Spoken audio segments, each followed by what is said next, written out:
Good afternoon, my name is Scott Rabideau, Regional Chef, FLIK Hospitality Group. Today I'm going to be making one of my favorite classic salsas, Pico de Gallo. The name or the history of this dish goes all the way back to either the Mayas or the Aztec people. The name in English translates into beak of the rooster. How they came up with that name is, legend says, the people used to eat the salsa with their forefinger and their thumb, representing the beak of the rooster. It's a super versatile salsa. You can either eat it with your favorite chips, tostadas, put it on top of grilled chicken, fish, shrimp. It's so versatile and so good. You can just eat it with a spoon if you like. The basic ingredients for this dish are fine ripe tomatoes. You're going to need fresh limes. You're going to need a jalapeno, a serrano, or a habanero pepper. I personally prefer the jalapeno. One of the things with the jalapeno pepper, I just like the flavor of them. But as with the jalapeno pepper itself, one thing that you're going to want to kind of see when you're going into the store is you can see these crack lines in the jalapeno itself. That's a good thing. That's really basically indicating that it's a very spicy chili. It doesn't mean that it's bad or old. It just means that it has a lot of heat in the pepper. So when I go grocery shopping, I look for these peppers in specific just because of the heat content of the chili. You're gonna need some peeled garlic, which I have here. You can either buy the bulb garlic and peel it yourself, or you can buy the peeled garlic. Either way, no difference. Cilantro. So as you're going to buy cilantro, you're also going to want to make sure that the leaves themselves are very fluffy. They're very firm in look. There's no wilting in the cilantro itself. Very good practice. You can soak it in water to keep it alive, or just keep it in your refrigerator after you wash it. So let's get started. Oh, and one last ingredient, I'm sorry, is the Spanish onion. You can also use a red onion. I prefer the Spanish Vidalia sweet onions. But again, it's up to you on what you like to use. You can use red onion, Vidalia, Spanish, really up to you on what kind of onion you prefer. So let's get started here. We're going to start off with the tomatoes. So as you're cutting your tomatoes, I'm going to try and show some basic knife skills as well. When I slice my anything, and as I'm touching my tool, I always grab the knife itself with my forefinger and my thumb, as you can see, and then I wrap my hand around the handle.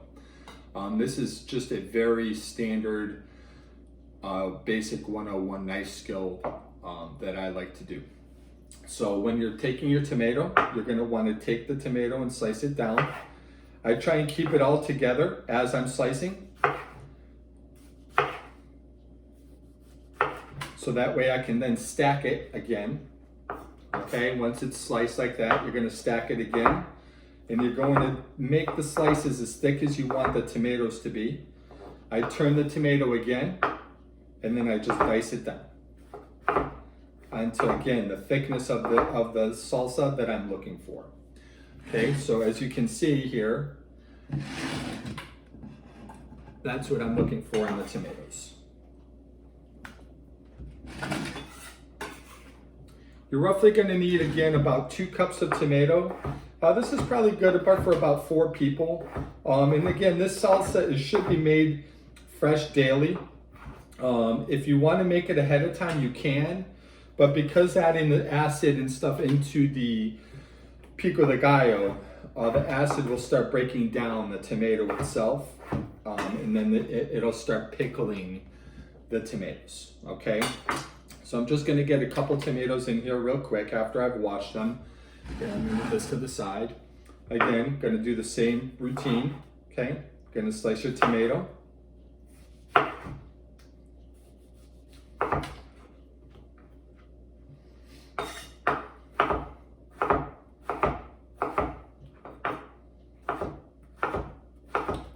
And again, after this video, I will also have the recipe attached to the description, just so you can make it easily at home. It's a super easy recipe to make.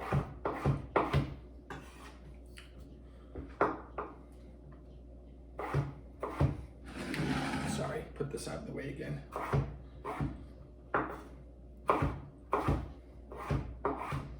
Now, as I'm done with these tomatoes, basically, as you can see, the only thing that's left, that I have left, is the core, okay? You can either keep that and put it on the side in your refrigerator, use it for a vegetable stock, put it in your composter, or if you throw stuff away, then you can throw it away. All right, so next what I'm gonna do is my garlic. So I'm gonna just take my peeled garlic here. You're gonna make it a thin slice. Typically about 3 cloves of garlic is what I like to put in for every 2 tomatoes.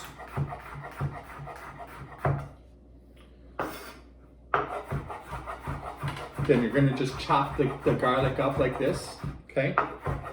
Want to do a really nice rough chop. There's really no size that, difference in it. Just kind of make sure that it's chopped up in here.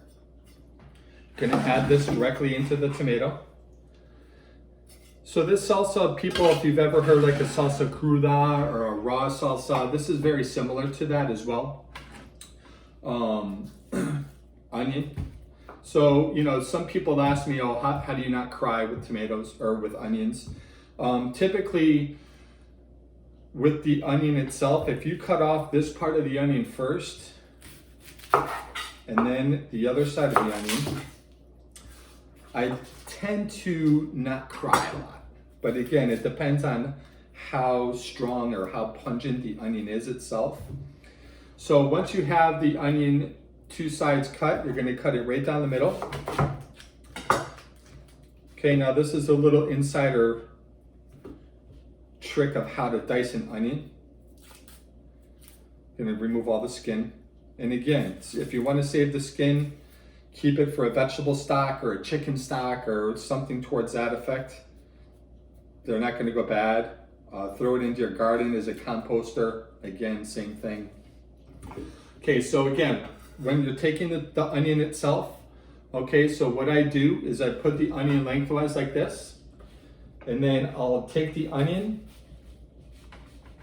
and you're gonna cut it all the way through to like this part here, okay? Don't cut it all the way through. And you're gonna cut it up into layers, however thick you want the onion to be, but again, don't cut it through. I'm able to pick up the entire onion with my knife, okay? Once you have it like this, you're gonna turn the onion towards you, and again, you're going to not cut it all the way through.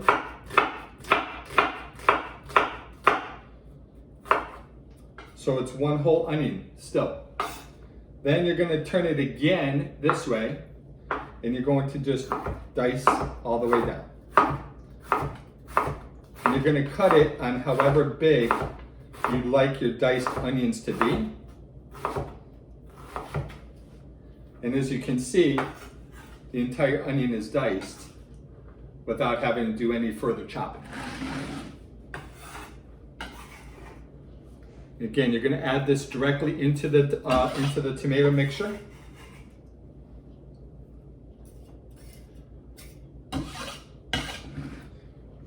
And again, keep the onions on the side. You can chop this up, or you can add it into a stock, whatever you prefer, okay?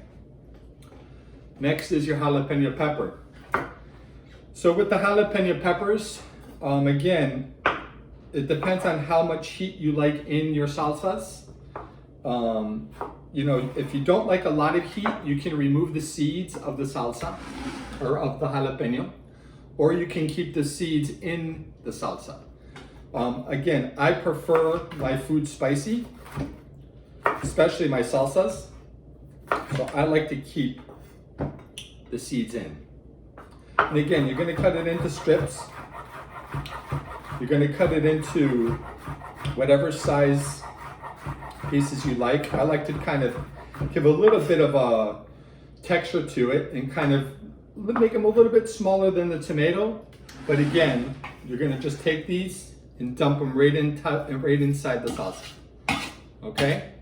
So as you can see so far, I have the tomatoes, the garlic, the onion, and the jalapeno. Next, we're going to take some cilantro. So with the cilantro, one thing a lot of people, especially when I'm making my salsas or cooking, the stems themselves on cilantro are extremely edible. I'll cut these all the way down and put it into my salsa to just eliminate the waste of a piece of produce, because this is perfectly edible to eat, no problems. So as the cilantro is going, and again, you want to make sure that you're going to rough chop the cilantro. Doesn't have to be a super fine chop. Okay, basically that's it. So all the leaves are nice and fluffy. They're still a little bit chunky. Okay. You're gonna add that cilantro right into the salsa. Next, I'm gonna take the stems, which I was telling you about, and you're gonna chop these a little bit finer as we're going through. You wanna make these a little bit finer because obviously you don't wanna bite right into a stem. However, the flavor of the cilantro itself and the leaves come directly from the stems. So there's a ton of flavor in these stems.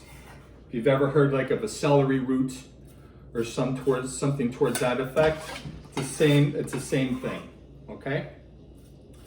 So now that I have all of my ingredients in here, I have my tomatoes, my onions, my garlic, I have my jalapeno peppers and cilantro. Okay, next what I'm going to be doing is I'm going to take a lemon, or a lime, excuse me. So when you're taking your lime, you want to kind of crush it. What this is doing is it's loosening the segments inside of the lime to release the juices, so you really don't have to squeeze too hard as you're putting it through, okay?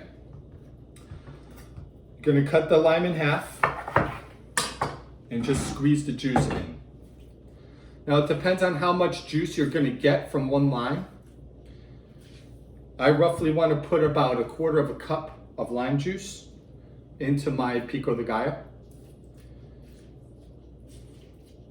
This is a pretty juicy lime, so I'm only going to use one. Sometimes I've had to use 2 or 3, just depend on the season of the year and how your limes are coming in.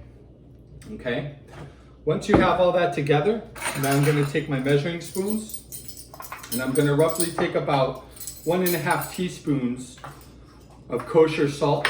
You want to make sure that you're using either kosher salt or sea salt only in this recipe. Okay, so I want to take probably 1.5 teaspoons of kosher salt. Then what I do is I take a little bit of extra virgin olive oil. I add this in there as well. Gives a nice little flavor to it and also gives a great shine to the tomato dish itself. Once you have everything in here, just take your spoon. You want to mix everything together.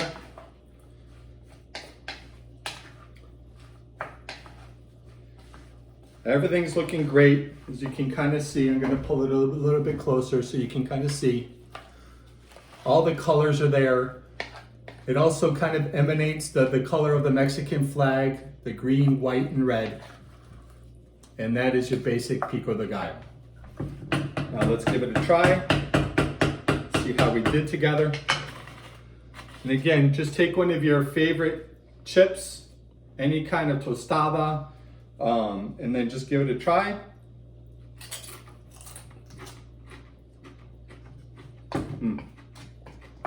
Well, that's good. Well, thank you for coming. I appreciate it. Excuse me, it is quite spicy. Have a great day, and thanks for visiting.